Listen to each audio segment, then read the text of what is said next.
Luna, speak. Hello everybody, welcome to Luna's Canine Academy. Right now we got our first interaction with June. She is our demo dog, and we'll be dealing with a few issues that she has today. First and foremost, she is very stressed when she meets new locations and new people. So sometimes this comes out as biting, barking, those unwanted behaviors, chewing on things, those things that we don't want to do. So as you can see, I'm on the ground right now, I'm laying down. For two reasons. One, she's small and she's kind of backed herself into a kennel corner. She's in the smallest space she can get into that makes her feel comfortable. And two, I don't want to feel like a threat to her. I don't want to feel like I'm looming. I don't want to feel like I'm overpowering her. So I'm down on the ground at her level.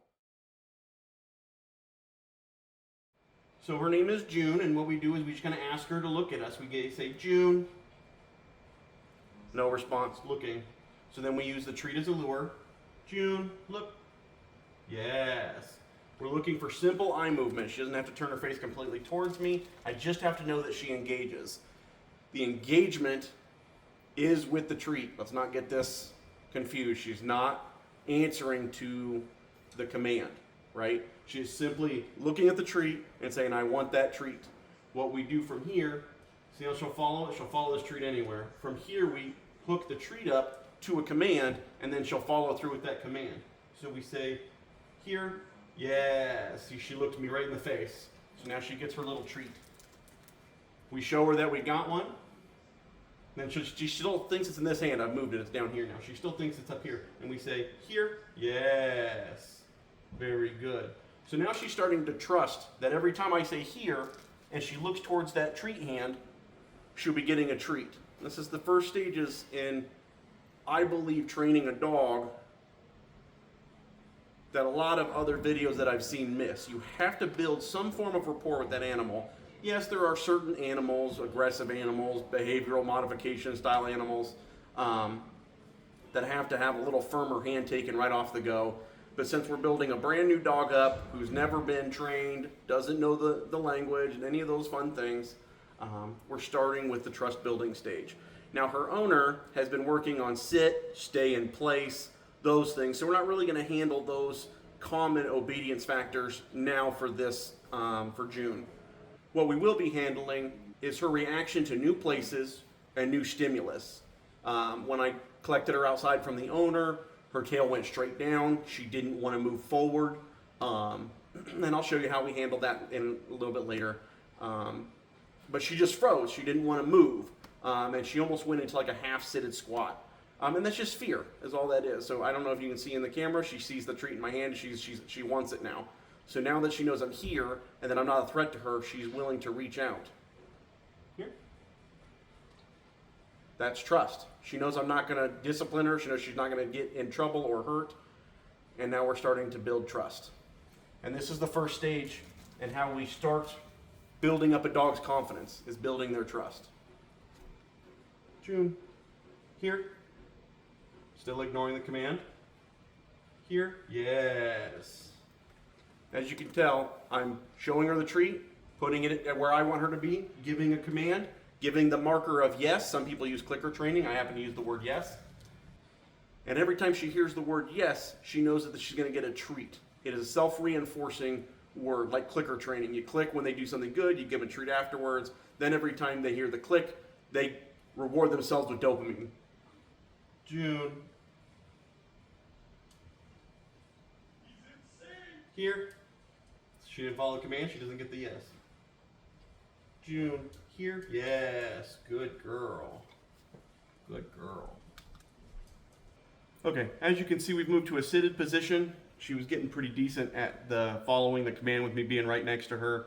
I also have my other dogs that were kind of distracting her a little bit, so we kind of put them away, just to kind of reduce the amount of distractions the puppy has. So what we're going to do is we're going to continue. Now that I'm a little farther away and I'm in a higher position, we're going to see if she remembers the word here and the command to get the treat. So again, we're first going to start out by calling her name. June, here. Nothing. So now we start with the lure. Here, yes.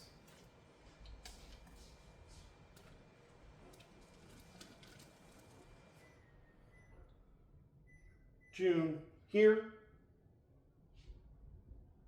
Here. She listened to her name. Here. Yes, good. If you have to repeat your command, do it after a few seconds. You want the command to land. So I said, June, here. Her face moved, but she didn't look at me. I stated again, here. Her eyes never changed. Levels. Then I said, here, a third time. She looked up. And then that's when you say yes, give her the reward. Here, yes, she did it on her own. All I wanted to do was mark the command and then give her the praise because she did it on her own. That was very good. So she's starting to solidify the concept that here, and if she looks at me in the face, means that she's ready to get her treat. June, here. Yes. Slight eye movement towards me. She gets that. That's good. Very good. Yes. So there's a few things we're going to talk about in reference to training and the balance method. The balance method does use, we're going to call them force corrections. Not so much when the dog's just doing something simple. I'm not going to, if she doesn't listen to here, I'm not going to snap her collar and say, hey, we're going to, okay? But when it comes time to where we are doing something where the dog is completely disobeying a command, that's when they get the force correction. Now the force correction, some trainers use e-collars, some trainers use prong collars, some trainers use slip leads, those sort of things. Depending on the dog and depending on its level of obedience, level of strength, level of, energy, all those fun things.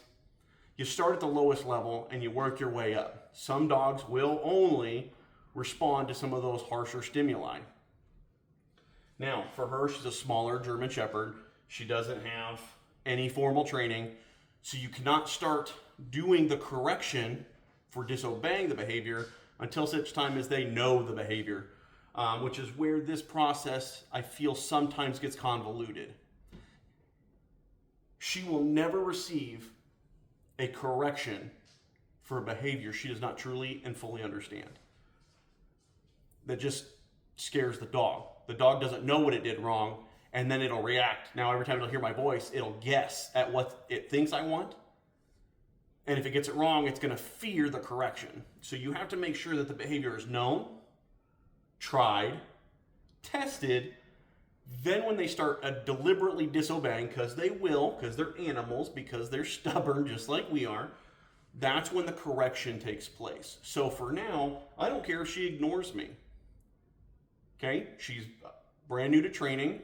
I've met her the first time today, and we're still building trust, and she's never had this type of activity done.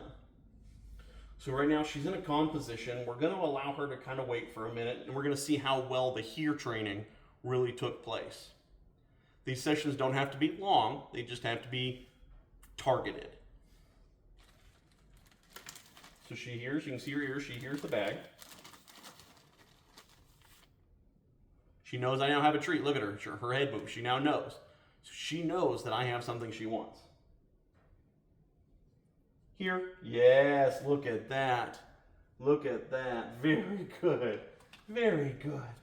Now, when praise happens, you want that praise to be instant, high energy, or high impact. Sometimes a combination of both. High energy looks like this. Here. June, here. Oh, there's noise outside, I apologize. Let's lure her back in. June, here. Yes! Yes, good girl. Very good. Very good. Very good. So you get high-pitched, you get mobile, you reach in, you pet, you love, you give those things. That's a high-energy reward. A high-impact reward is you use their favorite treat. Use their favorite food, their favorite toy. Whatever it is that stimulates them the best, that is a high-impact reward. Reward. Our purpose of training here today, again, is to build trust and to find out what the dog's mentality is for training. Some dogs take to it very easy. See, she's reaching out now. She's beginning to trust.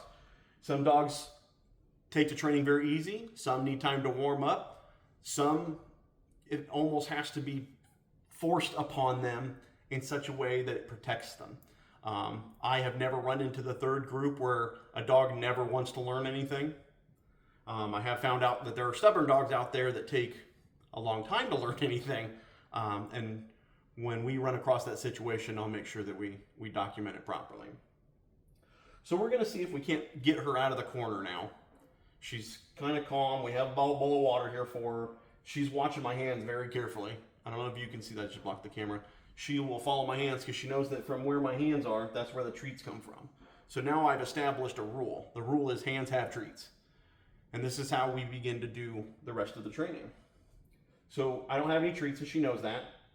Here, yes. And she voluntarily looked at me to see what was going on. Mark it with the command that we want to put in, which in this case is here, and then the treat. I'm sorry, and then the word, yes. And she just did it again. Good. Here, yes. Good girl. So now she's learned. Now we have confirmation that she understands what I want from her. Not necessarily she knows the command. Here. Here. Here. Yes.